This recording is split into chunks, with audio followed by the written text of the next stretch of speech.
You guys, no one's going to call you up to that business that you want, the success that you want, the Instagram that you want, the friends that you want, whatever it is where you're looking at someone else and going, man, I wish I was at their table. What would it be like to hang out with them or to be friends with them? I'm here to tell you, you're the only one that can call yourself up to that. And it literally requires you inviting yourself. So, fun story. Some of you guys might not know this, but 4 years ago when I joined network marketing, nobody invited me.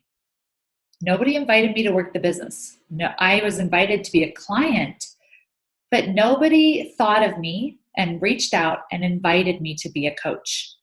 And I sat and watched everybody else build a business, and I thought to myself, I want to try this. And I knew, right, that I would regret not trying it. And so when my coach sent a message just asking how I was doing, I said back to her, tell me about this business, because I think I want to look into it. And that was the start. I freaking invited myself. Then last year, I decided to buy a ticket to Mommy Millionaire Live to go see Kayla Craft in person. And I showed up being like, oh my gosh, I'm a network marketer. I make 5 figures a year. And I'm in a room full of women that have like their own brand, their own business. They're making like some of them millions a year. Like, what am I doing here? But I was like, that's who I want to be friends with. That's who I want to hang out with. So I'm going to buy a ticket. I'm going to invite myself. And I'm going to pull up a seat. And I forced myself to pull up a seat and start conversations with people. Then when Kayla announced her mastermind for the year, I was like, I don't have the money for this. It doesn't even make sense looking at my business from this standpoint.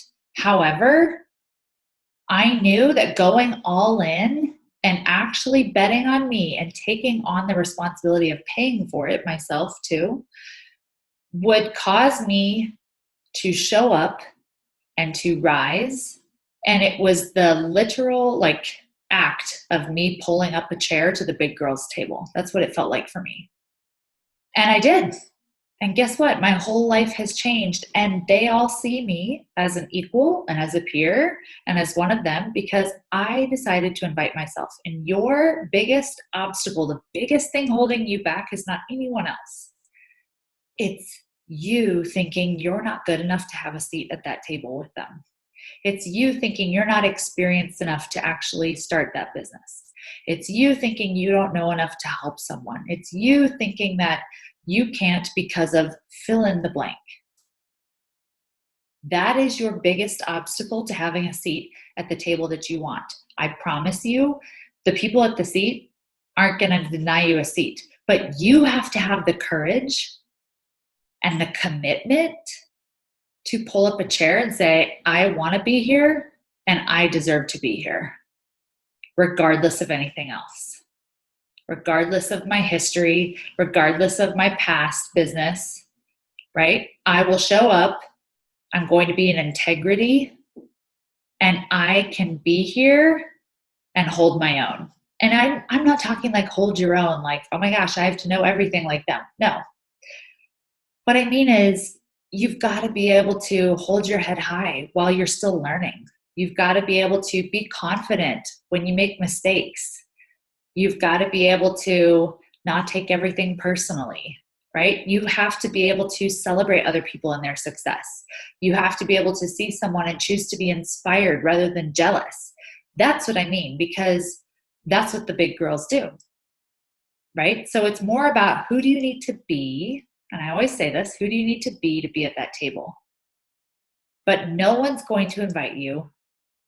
You've got to invite yourself. In the life of your dreams, no one is going to invite you to that either. You invite yourself. And I have a quick excerpt that I'm going to read to you guys from this little booklet that I have that goes with some of my cards. And I just love this because it's about leadership. And I wanted to read it because I think some of you guys might need to hear this. You don't need to have it all together to lead. In fact, it helps if you don't. No one wants a perfect angel who hasn't made any mistakes. Let your life be your message. Don't underestimate the power of sharing your story. It's by hearing someone else's journey that we feel less alone.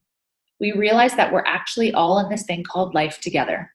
The difference between a follower and a leader is that a leader has the courage to go first. In stepping out, they shine a light on the path for others to venture forward to. Don't fret too much about trying to work out who's in your tribe or who is your tribe.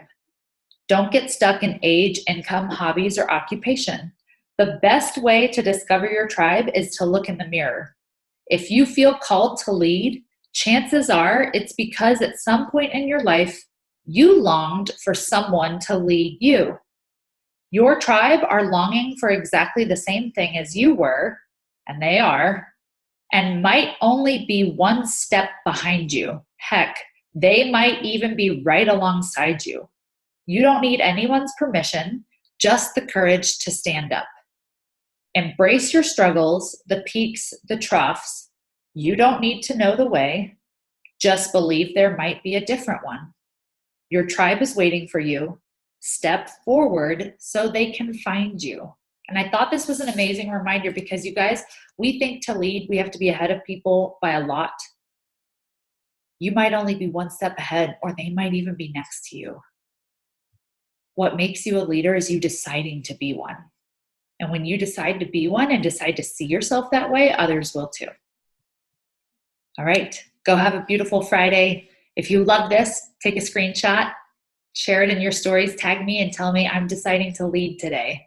I'm inviting myself. I'm pulling up a chair to the big girl table, right? I would love to shout you out and acknowledge you for that because that is a huge step and it's going to change your life. Talk to you guys later.